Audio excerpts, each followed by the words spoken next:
Rivers State Police Command has read the riot act to violent protesters and ordered that they confine themselves to 2 designated areas.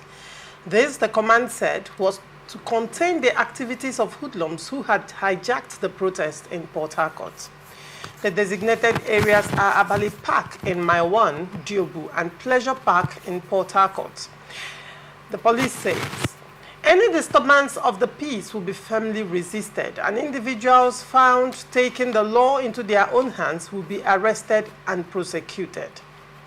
The command regretted that ongoing protests in the state have been hijacked by hoodlums, resulting in criminal activities, and original organizers have lost control of the crowd.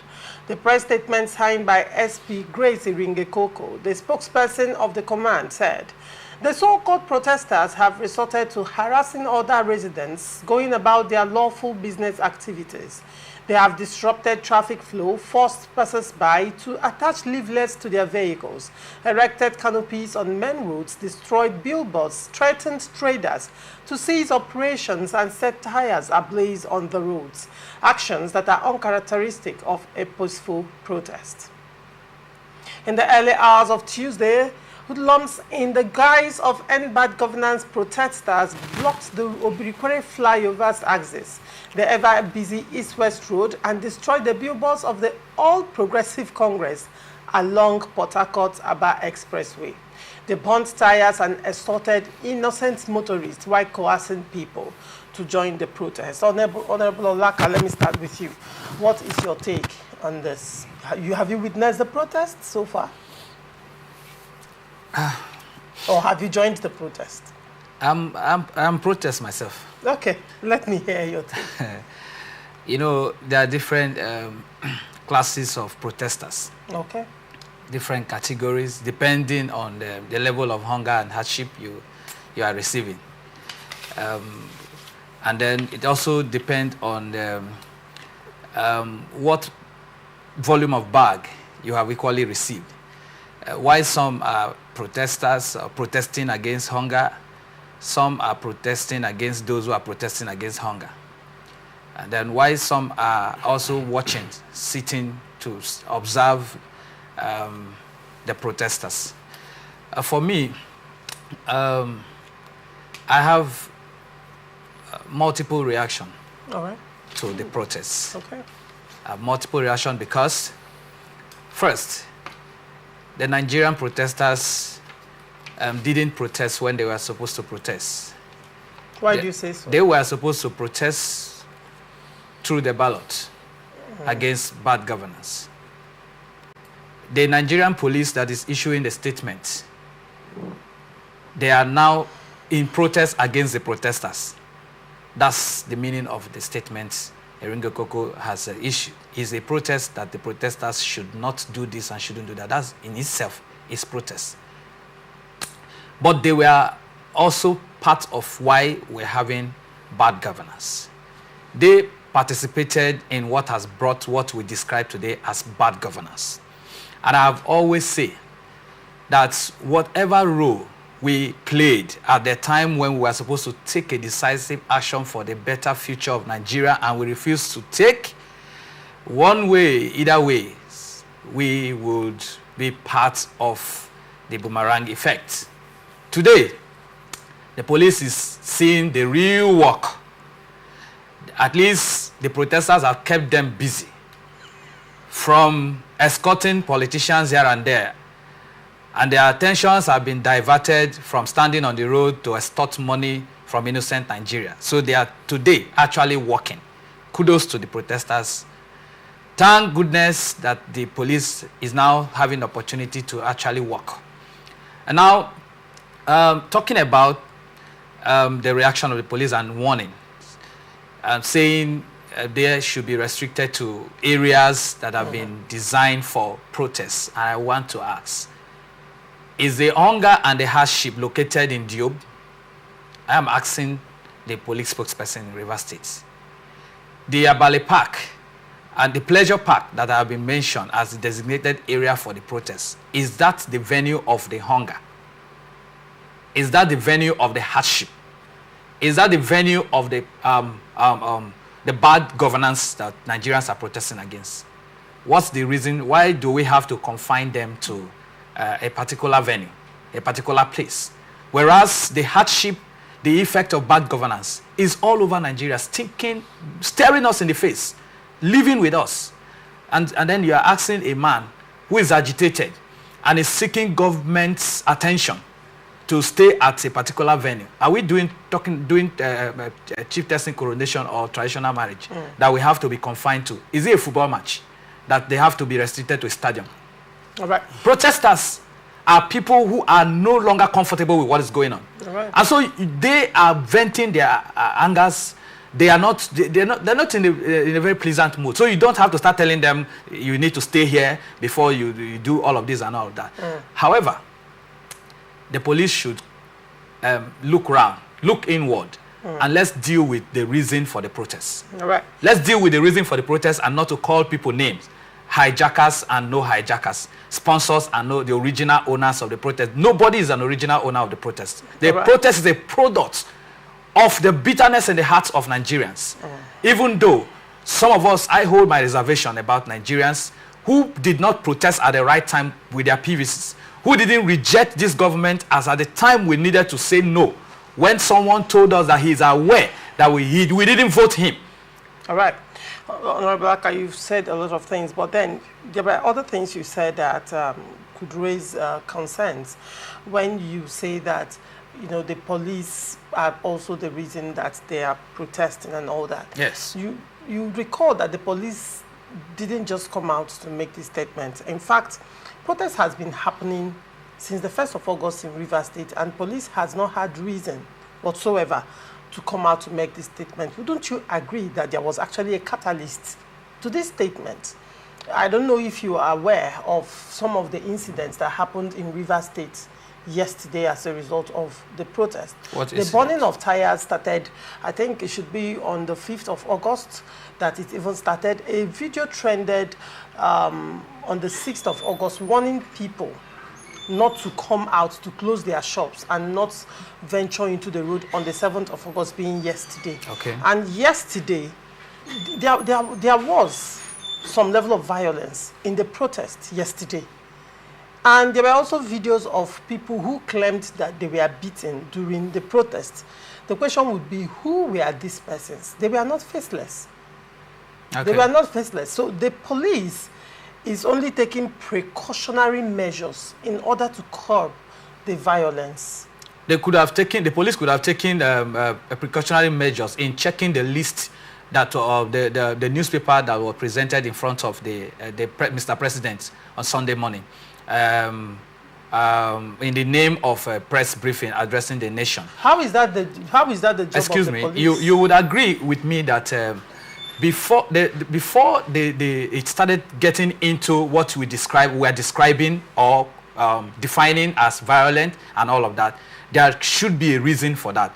And that reason had not really happened or come up until the president started threatening Nigerians, until the president came and wasted our time trying to say he's addressing us, whereas he was issuing threats and then looking for those who were the originators of the protest, calling on them to come out if they are protesting and all of that. The people he is looking for that are the sponsors of the protesters are the hungry Nigerians on the street. Does that justify violence? Protest. A man who is hungry. Being violent against your fellow hungry Nigerian? The man who is heading the administration and it's saddled with the responsibility of taking care of the poor masses and has refused by his policies, anti-people policies, is violent in itself. And so you do not look at violence from one side.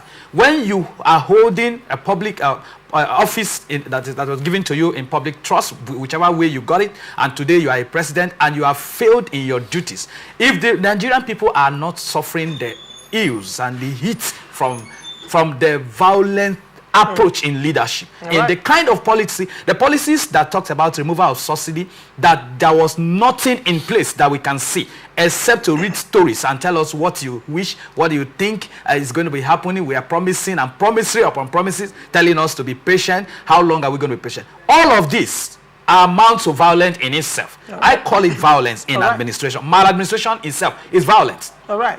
Honorable Laka, interestingly, it's one thing to protest against the government, and another thing, in the guise of protest, to engage in violence against fellow Nigerians who you claim to be protesting in their favor.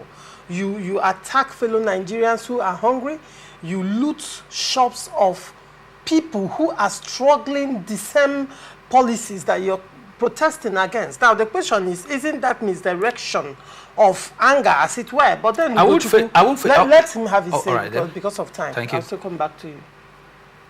Choma, I think Leko answered the question of Olaka, I mean, sorry for the mispronunciation. I think he answered the question when he said that the people that are protesting have there are different types of protesters. So if you read in between the lines of what he said and how we are wired in Nigeria, you find out that in the midst of the genuine protesters, there are also those who have come to cause mayhem, those who have come in the disguise that today, that is where we get our daily bread. There are those who have come because they have been given handouts. Even those pro-government protesters are given handouts, and some members of those protesting, those who are leading the front, most of them are contracted and they are given handouts. So in the words of Socrates, who is the father of philosophy, he said that he described the world as a gathering of people in a football field. The players are playing to win a laurel. The spectators have come to watch those who are playing and also catching fun, because you see somebody seated watching the same football match you're watching. You're asking you who scored the goal, who is even playing against who. But the person has paid the ticket, entered the football field to go and watch. You find out that somebody has come to make bricks business by selling pure water, selling granite. He's not concerned, or she is not concerned of those who are playing. For him, that atmosphere is an atmosphere to make business. And whatever he brings or she at that ground is for him to sell. He's not concerned about or peddled about who wins and who didn't win. At the end of the day, when they shout goal, you see the person shouting goal, he's not even knowing who scored and who didn't. This is what protest is all about. All manner of people gather for different reasons. Remember that if the River State residents had known that President Bola Tinubu would have disappointed Nigerians by the so-called national address, that I wasted my 15 minutes or 20 in watching, I would have gone for early church that day. I said, okay, let me listen. He missed the opportunity, as I always say, to address the core issues. Remember that the protest has had a 3 weeks window of where they rolled out their demands. A government that has the people in mind would have started rolling out measures to cushion the effect, and the prevention avoided that protest. But what happened? The president missed that opportunity, and rather he was gathering traditional rulers from all over the country, religious leaders to go and talk to people. He spoke to his ministers, but where are they? Have you seen them on national television addressing those people even? Or had a town hall meeting prior to the commencement of this particular protest? The answer is no. So the president left the meat of the matter and started chasing shadows.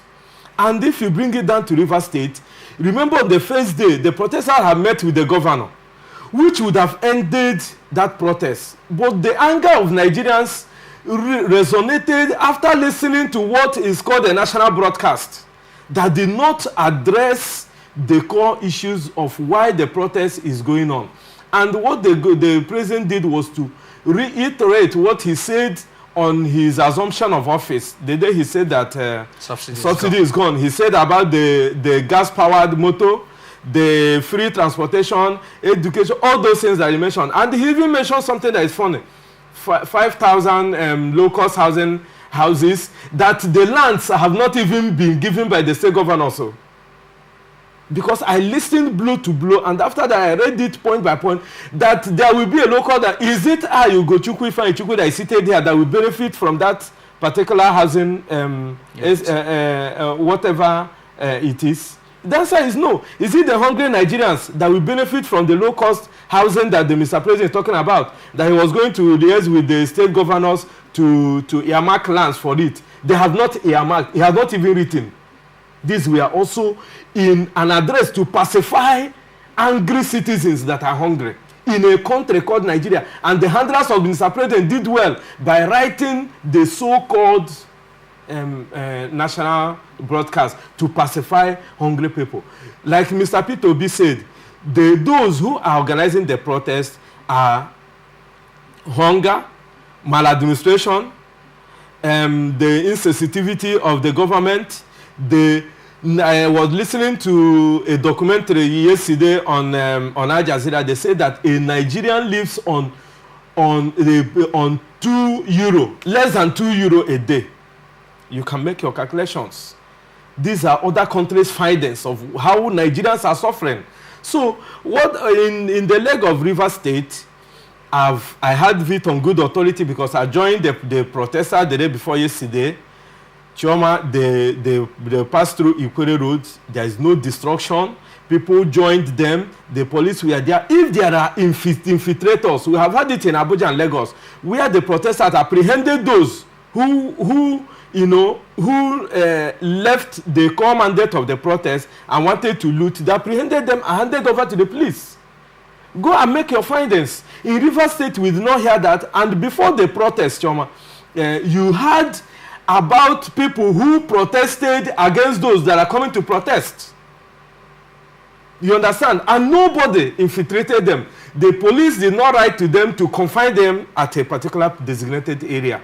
They were allowed to do their protest in support of the government, that there should be no protest. You had some youths come out in Lagos and threatening people not to come out for protest. The police did not apprehend them. And the duties of the police in following protesters is to guide against destruction of properties and lives, and making sure that they are maintaining maybe one lane, and they make sure that infiltrators does not come and disrupt what they are doing.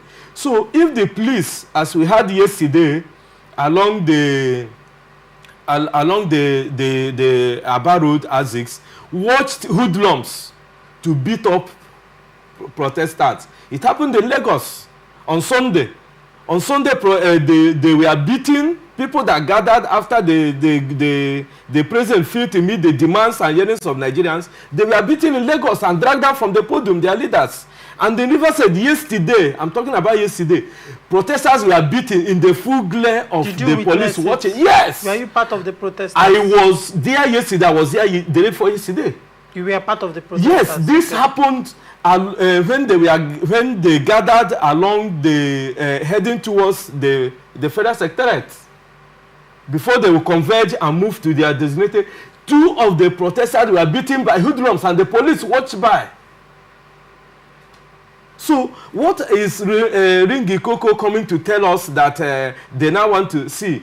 Whatever the Nigerian government is doing, they know what they are doing, and the police know what they are doing. They only want this to gag the voices of Nigerians. Right. But I'm very happy that a child that is crying of hunger cannot be quietened by the shout of the father, because the father have not solved the problem, and the child is not the architect of what is happening to him or her. That is a reality. And Choma, look at what is happening now. I want to let you know that, like my co-panelist said, the Nigerian police aided what happened in the 2023 general elections, where they stood by, allowed hoodlums and people to chase away those who have come to vote. I give you an example of myself. I voted at the Sacred Heart Parish in Dube. I voted there. That is, they had about 23 polling units that very day. We went for presidential election and it was seamless. People bought pure water, bought snacks and shared. What happened? Because the traditional Nigerian politicians never expected what Nigerian youths were planning. They voted because I want to disagree with my brother that said that Nigerians did not speak with their PVC. The Nigerians spoke massively. They spoke that they were tired and frustrated of the bad governance in Nigeria, and they spoke with their PVC. What happened in the federal election, comprising of the president, senators, and the federal House of Rep members. Nigerians voted. I was a witness. Some of our priests stood. They came with their cameras. They monitored. The activity was seamless, and people voted according to their conscience. But fast forward to 18th of March, what happened? I could not vote in the same parish where I worship. I could not even come into the arena that is owned by the Sacred Heart Catholic Church. That particular place that was used on the presidential election day. Laurentia, I'm telling you in an authority, you can make their findings. I could not access the same ground that is not owned by the government, that is owned by the parish, that even the parish priest could not access that particular place. Right. So, but the Nigerian police were there. Civil defense officers were there. So when you say they are contributors in 99.9 measures of what we are suffering now. Because if they had done their duties and chased away the hoodlums that were imported into that ground, that made the place look scanty, you know what I'm saying. This is not, we are not saying something that we didn't see. So the end bad government